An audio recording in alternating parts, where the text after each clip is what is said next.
A lone lamb strays from its fold. A wolf sees the opportunity, but instead of attacking outright, he looks for reasons, justifications, for what he's about to do. The lamb pleads innocence. I wasn't born when you claim I wronged you. I've never eaten your grass or drank from your well. None of that matters. The wolf devours him anyway. This isn't just an ancient story, it's a modern reality. Tyrants still roam among us. The wolf's hunger wasn't the issue. It was his need to feel justified in his violence. And that's the part that hits hardest in our current time. Because how often do we encounter systems, leaders, or individuals who try to justify why they're draining us, emotionally, mentally, spiritually, and sometimes even physically? You owe me. You brought this on yourself. This is just how the world works.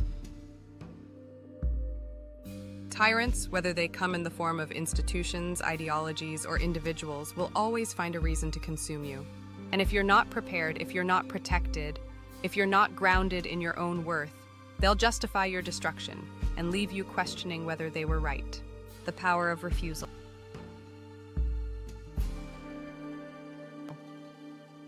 What the lamb never had was the power or the will to say no, to stand up and call the wolf what he was.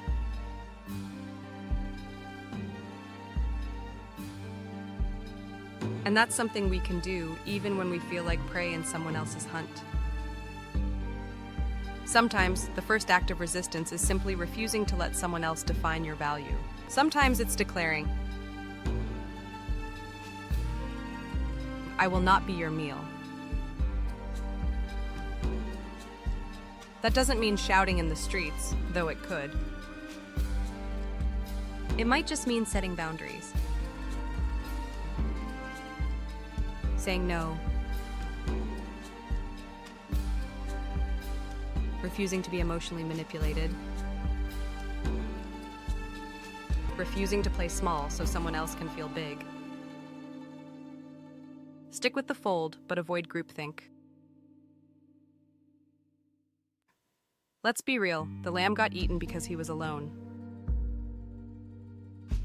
Out the fold. Exposed. There's a lesson there too. We like to romanticize the lone wolf, the rugged individual, but the truth is, isolation is dangerous. The fold, your tribe, your crew, your village provides protection. Accountability. Wisdom. The lamb would have never been on the menu if he stayed connected. But don't confuse the protection of community with the trap of groupthink. Not every group protects, some just pacify.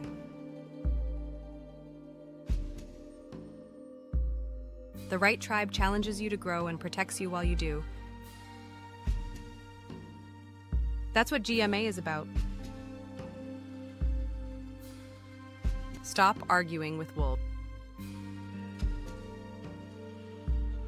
One of the coldest truths in this story is this: the lamb wasted time trying to reason with the wolf. And how many of us are doing the same?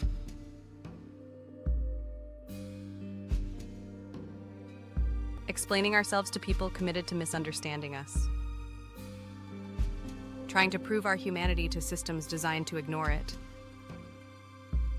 Sometimes the wisest move isn't to argue, it's to arm yourself with the truth, find your tribe, and walk away with your dignity intact. Folktales aren't just for kids.